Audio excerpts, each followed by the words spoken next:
Eu penso que o livro desempenhou um pouco a função de exorcismo. E exorcizou um sentimento de culpa que era grande, porque quando a guerra terminou, todo mundo ficou sabendo que não era um foco não tinha conspiração monarquista, que não era um foco deflagrador de uma restauração do trono, não era nada disso. E não tinha sobrado ninguém para contar a história, tinham matado todos. E aí, engraçado que as mesmas pessoas e as mesmas instituições que antes se manifestavam pedindo o extermínio, elas viram ao contrário e começam a chamar os canudenses mortos de irmãos, a guerra fratricida, essa coisa toda. Por mais que se procure estabelecer outras normas, a grande literatura não sai de 3 ou 4 grandes temas. E todos eles vão convergir para o sofrimento humano. E esta paixão a respeito do sofrimento humano pode ser realizada de uma forma individual ou de uma forma coletiva. Euclides fez da sua paixão pelo sofrimento humano uma forma de observação coletiva, que, ao analisar o problema de Canudos, ele teve... Ele transcendeu. Ele fez como que sair do micro e atingir o macro. No próximo bloco, a nova aventura de Euclides da Cunha, desta vez na Amazônia, e o impacto da sua morte. Um crime que emocionou a opinião pública.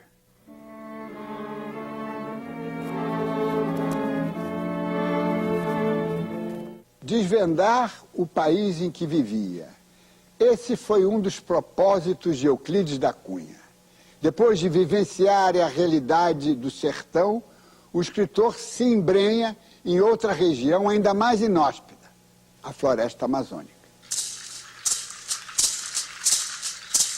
Em 1904, Euclides da Cunha parte para uma nova saga.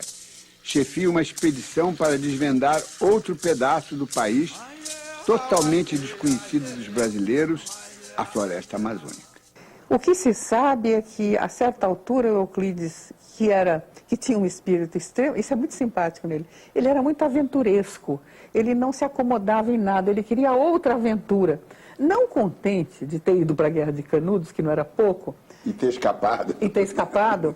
Quer dizer, não contente de já ser um homem importantíssimo, um membro da Academia Brasileira de Letras, do Instituto Histórico e Geográfico, autor conhecido no Brasil inteiro, ele cismou que queria ir para a Comissão de Reconhecimento do Alto Purus, na Amazônia. Purus é um rio, né? Que era dos limites lá. Aquela coisa dos limites. E ele, então, isso significava que ele tinha que ficar muito tempo fora da casa dele no Rio, ficou 18 meses ao todo, quer dizer, 1 ano e meio. E tinha que andar assim, fazer jornadas a pé de semanas e meses, e outras de batelão pelo Rio Amazonas. Não era o Rio Amazonas, pelo Rio Purus. Quer dizer, e é duro, é uma coisa dura de se fazer. E ele não precisava, mas ele gostava.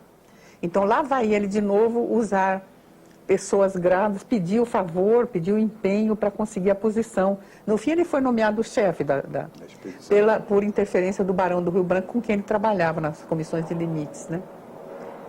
O Barão já era o ministro das Relações Exteriores.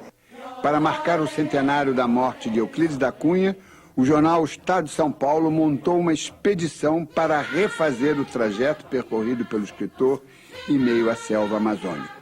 O jornalista responsável por esta aventura foi Daniel Pisa. Queria que você contasse para o telespectador essa história, quer dizer, ele foi em missão oficial, não é, do Itamaraty, com os peruanos também, não é? Eu queria que você contasse isso. Era uma comissão mista, né, Brasil-Peru, que o Barão do Rio Branco formou. Que era grande amigo dele, né? Que era grande amigo dele. Ele já, desde 2 anos antes, ansiava muito por ir para aquela região do Acre, porque ele achava que era um território para onde o Brasil tinha que se expandir, né? Ratificando sua condição de país do maior território da América do Sul, enfim. E ele foi nessa comissão mista e ele era o chefe da comissão brasileira dentro dessa comissão mista. Eu sei que a viagem que você recuperou foi difícil, né?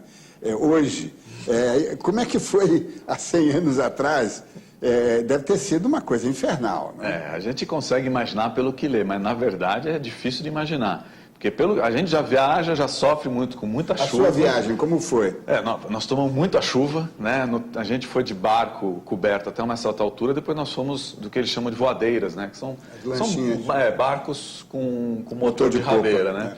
Então, tomamos muita chuva, picadas de mosquito, né? Eles chamam de piuns, né? Que são como muriçocas, assim, que acabam com a nossa paciência.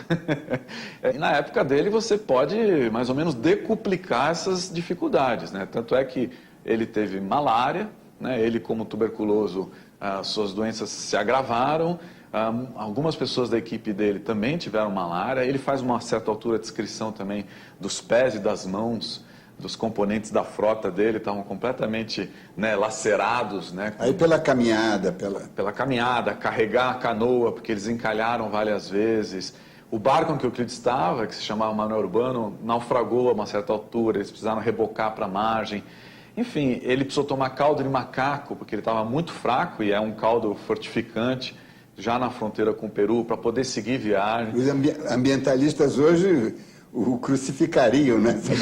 É verdade. E eles levaram 3 meses para fazer o que nós fizemos em menos de 2 semanas. Quer dizer, porque o barco era movido a motor a lenha, quer dizer, era outra viagem muito mais difícil do que a nossa. Nos sertões canudos você tinha um episódio, não é?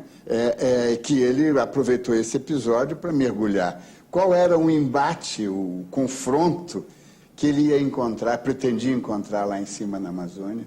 Ele até tinha uma expectativa da possibilidade de um confronto entre Brasil e Peru em torno da fronteira, até uma certa altura da viagem, onde ele chega ali na região de Triunfo, que é um seringal muito grande que tinha na época. A partir dali já eram só peruanos naquela época. Hoje não, hoje é um território dominado por brasileiros, alguns deles filhos e netos de peruanos, mas é um território dominado pelos brasileiros. Só que não houve esse conflito. Agora, ele viu um conflito maior aí, que é o conflito homem-natureza. Assim como os sertanejos, né, que depois ele disse que eram fortes, né, para resistir a esse meio hostil, ele viu a mesma coisa com os seringueiros, né, os caboclos daquela região do Acre. Que eram os fortes também. Que eram os fortes também, porque eles eram nômades, tinham que se adaptar a uma natureza bastante adversa, e que, numa frase tão importante quanto a frase, o sertanejo, antes de tudo, um forte, ele definiu da seguinte forma: o seringueiro trabalha para escravizar-se. Então ele captou que era um regime de trabalho muito perto da escravidão, e disse que só teria jeito na Amazônia se você começasse mudando as relações trabalhistas. Dessa expedição surgiram 2 obras que só foram publicadas após a morte do escritor. Logo depois que ele morreu, fizeram um livro chamado A Margem da História, em que tem os textos dele sobre o Purus, sobre os seringais, sobre as visões que ele captou nessa expedição, e mais alguns artigos esparsos que ele escreveu, inclusive aqui para o Estadão, sobre a questão da Amazônia. É uma leitura belíssima de Inês Quiora, que acho que ninguém deve deixar de fazer. Não só porque ali está o estilo do Euclides, no auge da sua forma, como pelo que ele conta, né? Ele faz descrições belíssimas do Purus, a maneira como a Amazônia é enganosa, né? Você acha que... Isso a gente viu também, né? Você acha que um ponto que você está vendo logo ali adiante, você vai chegar rapidamente nele, na verdade você dá uma volta de rio enorme até realmente encontrar aquilo que você estava vendo. Então, aquela coisa meio labiríntica da floresta pluvial, ele capta aquilo com o estilo dele de uma maneira, ao mesmo tempo, precisa e poética. Aqui, Um Paraíso Perdido. Este é um título dele, ou isso foi algum editor que... Não, é o título dele. Dele original. Só que não é o livro que ele queria ter feito com esse título, né? É uma coletânea das coisas dele sobre a Amazônia, e aproveitaram para dar esse título, que nós também demos ao nosso documentário. Porque né, ecoando o John Milton, né, cujo poema se chama Paraíso Perdido. Então ele está sendo muito específico aí, Um Paraíso Perdido.